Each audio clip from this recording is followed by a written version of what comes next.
Welcome to Mental Survival, the channel where we talk about the psychological aspects of prepping and survivalism.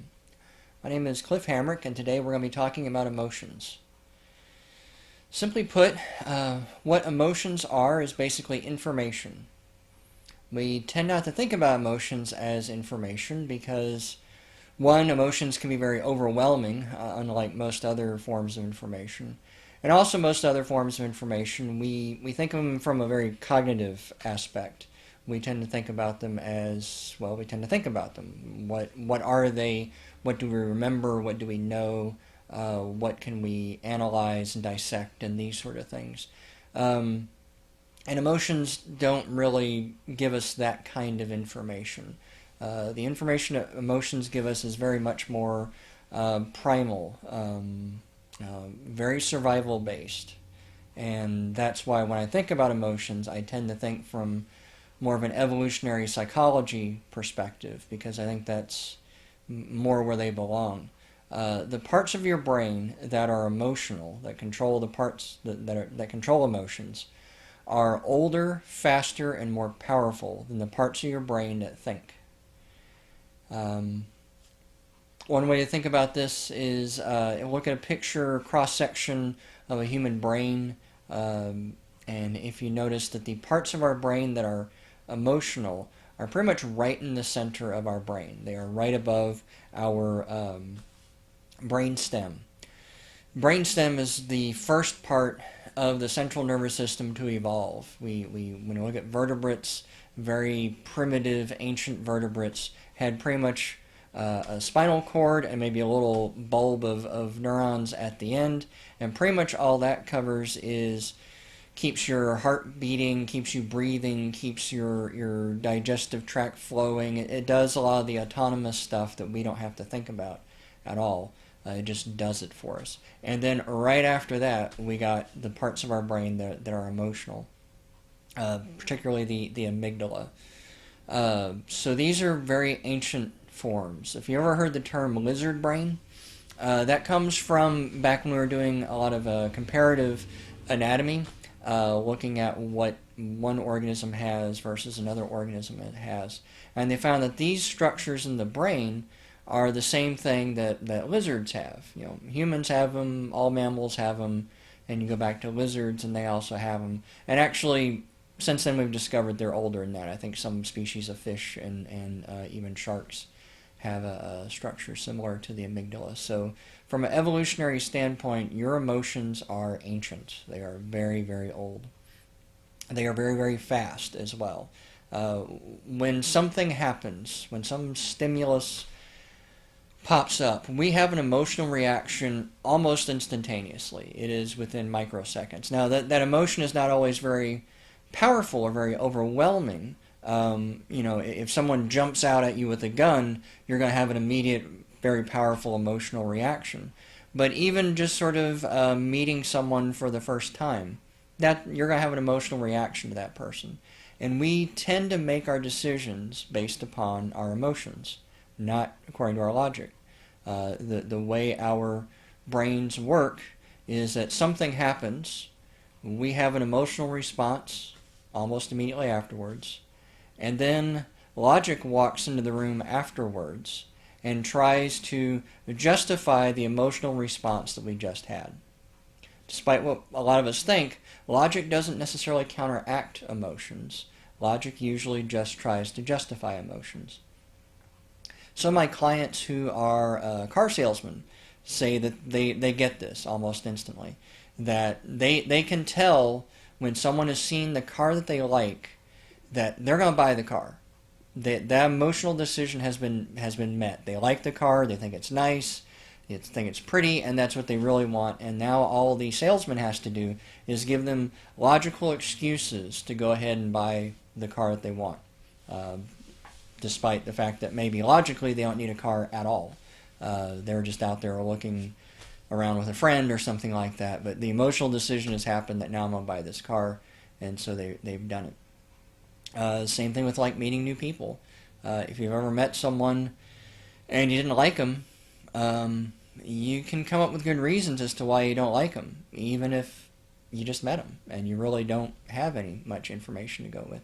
And that brings me to the next part, is that emotions are more powerful than the logical parts of our brain.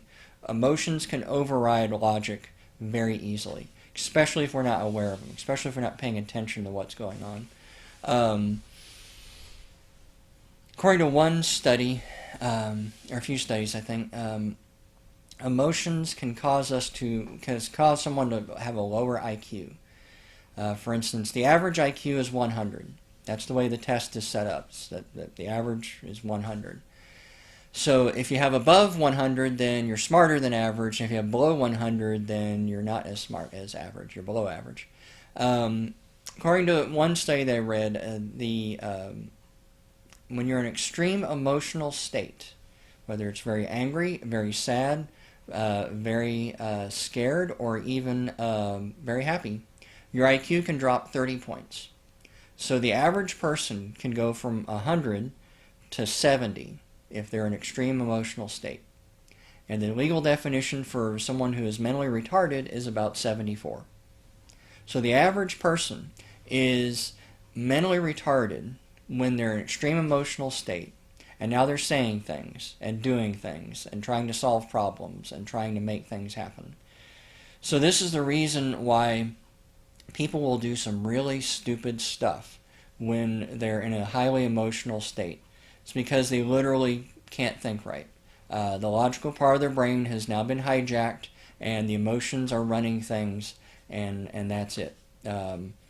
This is the reason why when people are scared, they will forget all of their skills. It's one of the reasons why in the military, and I think in a lot of law enforcement, they do a lot of live firing practices, just to get people used to that high adrenaline rush that comes over you when lots of bullets are firing and people are yelling and you're constantly going.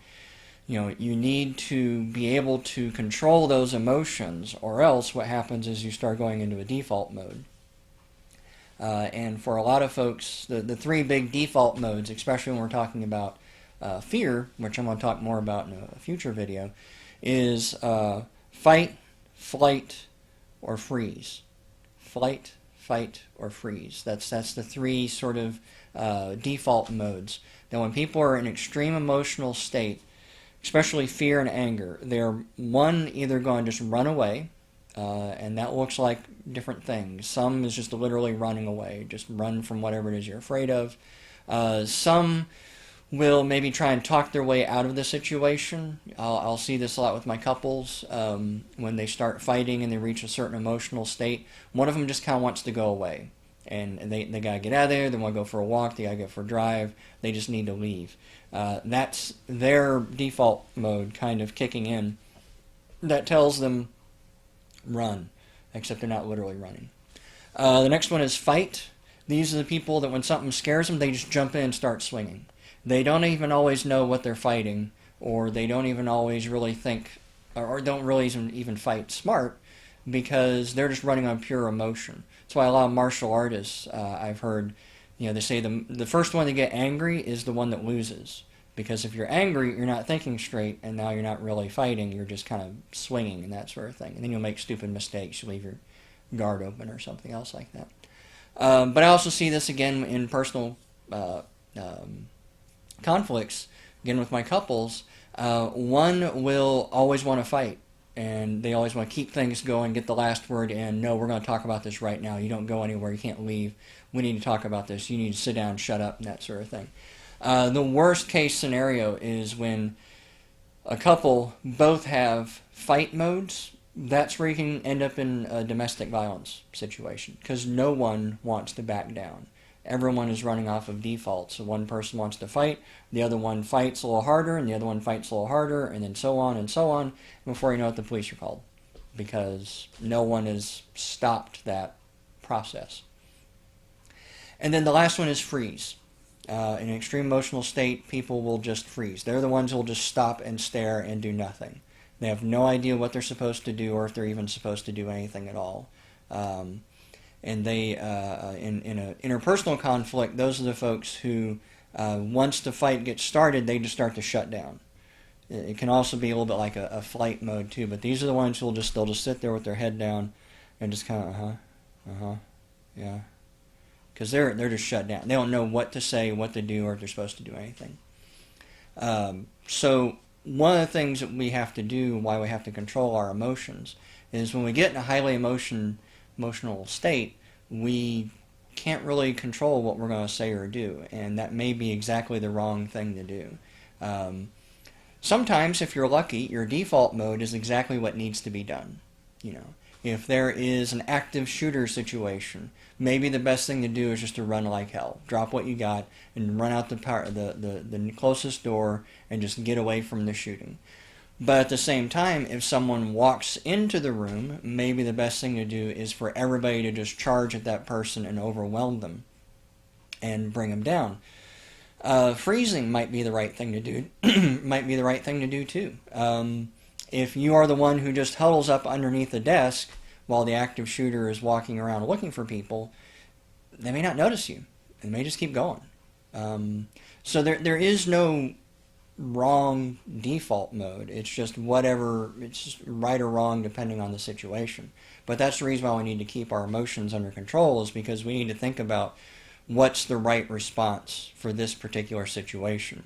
Maybe my instinct is to run, but what I really need to do is just to sit down and be really, really quiet and hide. Because running draws attention to myself.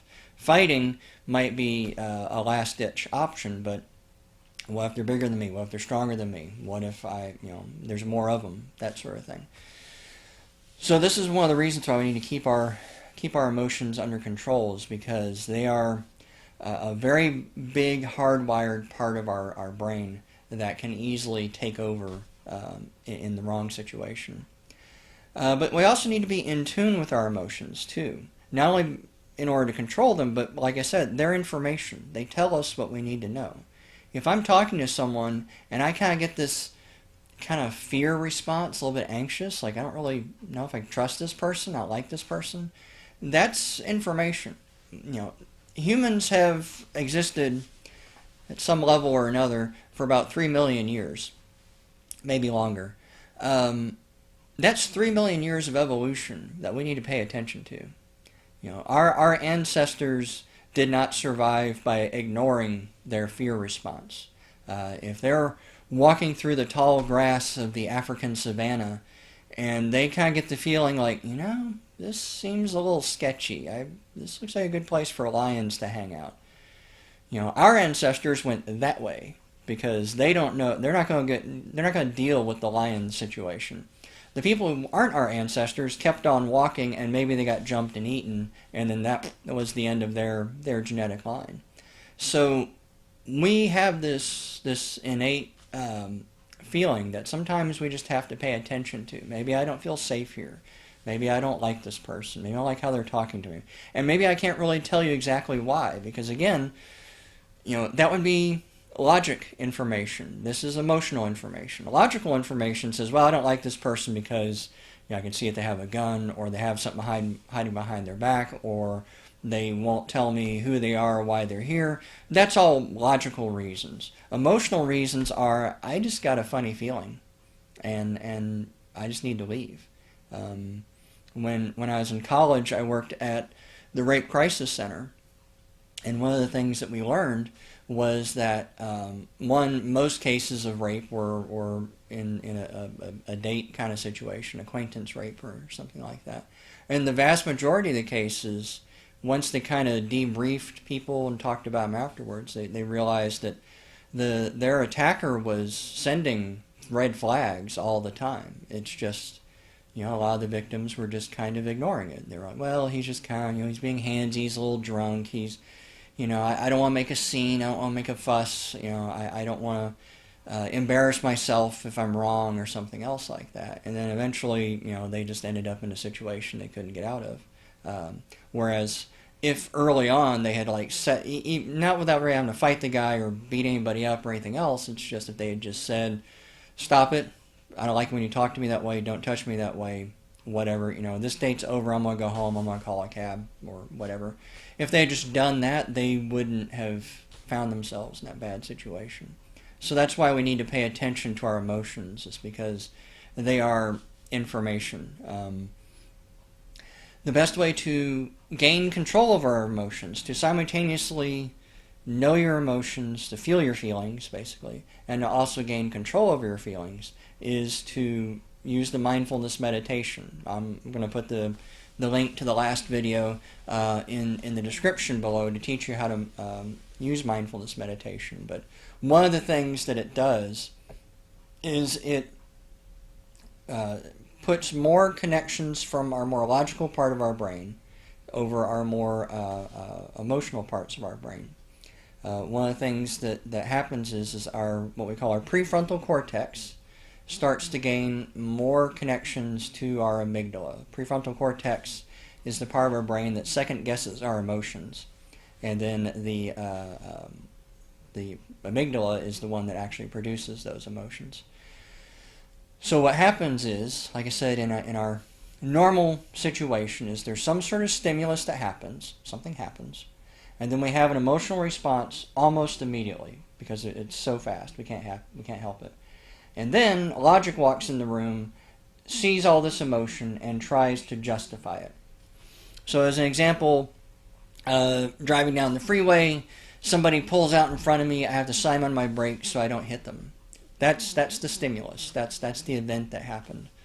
I have an emotional response almost immediately. In my case, I get pissed. So I slam on my brakes, my adrenaline shoots up, I get mad because they almost hit me, that sort of thing. And then logic jumps in the room. And what logic does is it sees what happens, feels the feelings, and then tries to come up with an explanation as to why I should feel that way. And in this case, it's a guy driving a Mercedes. He's rich, probably doesn't care about anybody, narcissistic jerk, just does whatever he wants, doesn't care about anybody else, that sort of thing. And then drives on. I have no evidence that any of that is true, by the way. Yeah, maybe it's a Mercedes. I even said it was a guy. For all I know, it's a woman, because I can't really see. For all I know, this is someone who's in a hurry to a job interview, and they're just not paying attention. There's nothing more to it. But that's how things go. I also want to point out that the stimulus is independent from the emotional response. A lot of times, because it happens so fast, a lot of people think that of course you feel that way. How many of us have said, you made me feel, fill in the blank. You can't make anyone feel anything. No one can make you feel anything at all. They do stuff, and you have whatever emotional response you're going to have, and vice versa. You do stuff, and they're going to have whatever emotional response they're going to have. You can't control someone else's feelings. Because, in the same example, if I'm driving down the street and someone pulls out and slams on the brake, in my case, I got mad. If it happened to my mother, she would be terrified. She would have a panic attack because she's kind of scared about driving, and so she would have to pull over and have a little mini panic attack. Someone else I could see being kind of sad. It's like, oh, they all pulled out in front of me. It's like nobody cares that I exist, or it's like I don't matter to anybody. That's a depressed response. Somebody else might get excited. It's like, oh, he wants to race. Okay, so the thing happens, and then you have the emotions. They're actually not really connected, but a lot of times we think they are. Now there's some pretty, statistically speaking, you're more likely to have this emotional response than others. Someone punches you in the face, you might more likely to get mad. But again, I could see other people, being terrified. I could see other people just being sad. I could see other people just getting, right all excited as well too. So it's really hard to judge what emotional response people are going to have. But whatever it is, if you're using mindfulness meditation, you start developing your prefrontal cortex. What happens over time is that part of your brain starts to gain more control over your amygdala, and then what happens is you get to second guess your emotions more often. So in my previous example, driving down the road, someone pulls out in front of me, slam on my brakes. I still get mad because that emotional part of our brain is still faster than every other part of our brain. So I'm still going to have that emotional response. But then what happens is the prefrontal cortex jumps in and it just asks the question, do I need to feel this right now? Is this the right emotional response for this situation? Just what I need to be feeling. And that's it. It's like devil's advocate. Just ask the question. Because sometimes the answer is, yes, this is exactly what I should be feeling right now. And other questions, it's like, no, I don't need to feel this. And so then the logic walks into the room, and what it sees is it still sees all the anger, but then it sees all these question marks that the prefrontal cortex has put in. And then that gives the logic a chance to grab on to a question mark instead of the anger. So in this case, the logic could, instead of saying this is a narcissistic jerk who doesn't care about anybody else, he could say maybe this is a guy that's running late for a job interview and he's just not thinking. Maybe this is someone who is rushing to get to the emergency room because their daughter is been injured and they want to get there. Maybe this person is a wonderful driver 99% of the time and I just met him that 1% of the time. There's lots and lots of other examples that if you're in a highly emotional state you don't think of because logic has been hijacked by your emotions. So I really encourage you, this is one of the many reasons why I encourage my clients to meditate every day, to get good at it, so that way you can start developing this control over your emotions. You start becoming aware of what you're feeling so you can use it, and you can also control what you're feeling so it's not using you.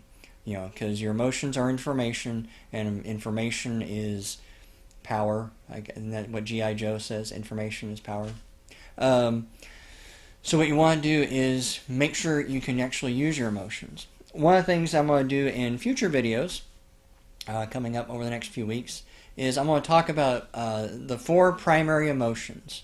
The four primary emotions are fear, sadness, anger, and happiness.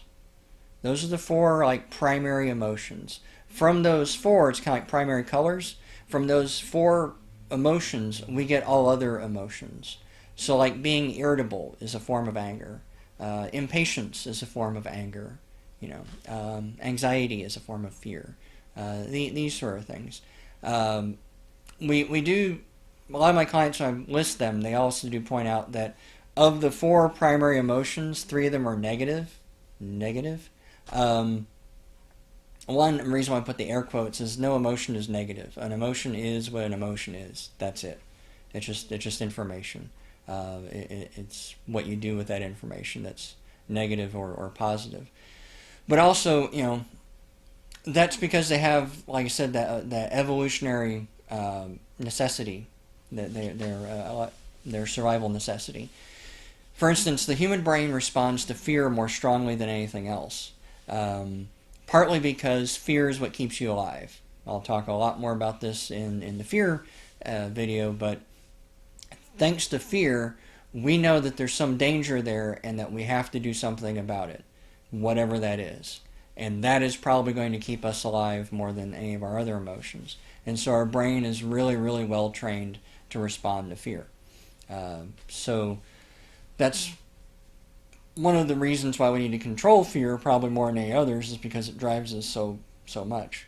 But yes, I'm going to talk about more of each one of these emotions, because each one's very important. Like I said, they're all information. I want to talk more about their positives and their negatives, or their dark side, and then of course ways to control them, and other little tips and tricks on ways to work with your emotions. Anyway, I hope this video was helpful and informative, and I will see you all next week. Bye.